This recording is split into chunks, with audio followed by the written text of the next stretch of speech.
BJP జాతీయ కార్యదర్శి Karimnagar MP Bandi Sanjay మాట్లాడుతూ వీరులను కన్నగడ్డ జగిత్యాలలో పీఎఫ్ఐ లుచ్చాగాళ్లు అడ్డాపెట్టిన పాకిస్తాన్ జిందాబాద్ అంటుంటే వాళ్లకు ఆర్థిక సాయం అందిస్తున్న వాళ్లను వదిలేద్దామా, వాళ్ళ చెవుల్లో రక్తం కారేలా నినదించాలా లేదా? నమ్మిన సిద్ధాంతం కోసం ప్రాణత్యాగం చేసిన వీరులు జగిత్యాల సొంతమన్నారు. రాముడి పేరు చెబితే కాంగ్రెస్ బీఆర్ఎస్ ఓళ్లు గజగజ వణుకుతున్నారు. దేశ ప్రజల భాగస్వామ్యంతో అయోధ్యలో రాముడి గుడిని కట్టింది బీజేపీయే. బీజేపీ బరాబర్ శ్రీరాముడి పేరుతో ఎన్నికల్లో వెళ్తుంది. మీకు దమ్ముంటే బాబర్ పేరుతో ఓట్లు అడగండి అని అన్నారు. తెలంగాణ ప్రజలారా, ప్రతి ఒక్కరూ రజాకార్ సినిమా చూడండి. నిజాం సమాధి వద్ద మోకరిల్లిన కేసీఆర్, ఓవైసీ సోదరులను కట్టేసి ఈ సినిమా చూపండి అని నిజాం రజాకార్ల అరాచకాలను తెలంగాణ ప్రజల తెగువను కళ్లకు కట్టినట్టు చూపిన సినిమా రజాకార్. మళ్ళీ నిజాం పాలన కోరుకునే వాళ్లకు రజాకార్ సినిమా కనువిప్పి కావాలన్నారు.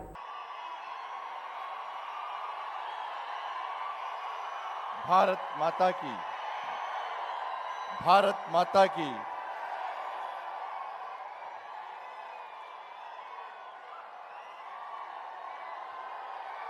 భారత్ మాత. ఆగండి ఆగండి ఆగండి, ప్లీజ్ ప్లీజ్ ప్లీజ్. నేను మాట్లాడేద్దాం, మోడీ గారు వస్తే మధ్యలో ఆపాల్సి వస్తుంది అన్న. Please please. భారత్ మాతాకి జై శ్రీరామ్. వీళ్ళను గట్టిగా పడుతుంది, నేను తక్కువ పడుతుంది. అవునా కదా? ఈ సౌండ్ ఉంటుందా అన్న? జగిత్యాల గడ్డ అంటే, కరీంనగర్ ఉమ్మడి జిల్లా అంటే ఒక్కసారి మనకు గుర్తు రావాలన్నా, నక్సలైట్ల చేతిలో ప్రాణ త్యాగం చేసినటువంటి షహీద్ జితేంద్రనకు పురుడు పోసిన గడ్డన్న ఇది. రామన్న గోపన్నలు బలిదానటువంటి పవిత్రమైన గడ్డన్న ఇది. నా మధుసూదన్ గౌడ్ ప్రాణ త్యాగం చేసినటువంటి పవిత్రమైన గడ్డన్న ఇది జగిత్యాల గడ్డ. వాళ్ళు పైకెళ్ళి చూస్తున్నారన్న, అరే మేము దేనికోసం బలిదానం చేస్తామో ఆ కళ సాకారం కాబోతున్నది. అటువంటి నా పవిత్రమైన గడ్డలో మా అన్నదమ్ముల పౌరుషం తగ్గింది అంటే వాళ్ళు భరిస్తారా అన్న? భరిస్తారా? భరిస్తారా? అటువంటి వీరులకు పురుగు పోసినటువంటి గడ్డ మీద ఇలా పిఎఫ్ఐ లాంటి లుచ్చనా కొడుకులు ఇక్కడ అడ్డబెట్టి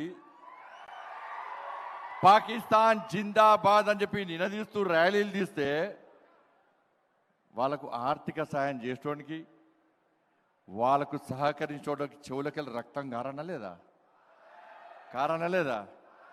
మా జితేందర్ అన్న, మా రామన్న, గోపన్న, మధుసూదన్ కూడా చూడాలనే లేదా అన్న? వాళ్ళు చస్తామని తెలుసన్న, వాళ్ళకు చనిపోతామని తెలుసన్న, చంపుతామని వార్నింగ్ ఇచ్చిరన్న, పోస్టర్లు ఇచ్చిరన్న, టైం డేట్ ప్లేస్ డిసైడ్ ఇచ్చిరన్న. కానీ ఈరోజు నా జితేందర్ అన్న, నా మధుసూదన్ గౌడ్, నా రామన్న, గోపన్న జెండాని పెట్టి ఇంకా పోలేదన్న. నమ్మిన సిద్ధాంతం కోసం ప్రాణ త్యాగానికైనా సిద్ధమై నక్సలైట్లు బాడీలో బుల్లెట్ దించినా కూడా చివరి కొన ఊపిరి వరకు భారత్ మాతాకి జై అని ప్రాణ త్యాగం చేసిన నా వీరుని గడ్డ అనేది. అటువంటి గడ్డ మీద నిర్ణయిస్తే ఎట్లుండాలన్నా? ఇస్తారా లేదా? ఇద్దామా లేదా? ఎత్తురన్న రెండు చేతుల పైకి. భారత్ మాతాకి, భారత్ మాతాకి జై శ్రీరామ్, జై శ్రీరామ్.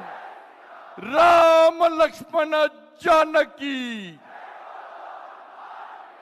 రామ లక్ష్మణ జానకి. ఎందుకంటే రాముని పేరు చెప్తేనే ఎక్కడ ఓటేస్తారో కాంగ్రెస్ పార్టీ సమాధానం చెప్పాలి.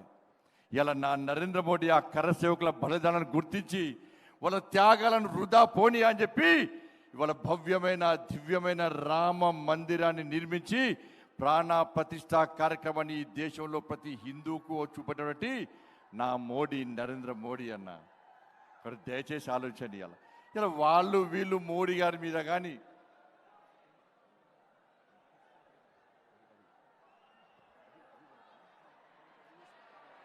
భారత్ మాతాకి నరేంద్ర మోడీ గారు వచ్చారు కాబట్టి అందరూ కూడా వారి స్వాగతం పలకాలి. భారత్ మాతాకి జై శ్రీరామ్, జై శ్రీరామ్.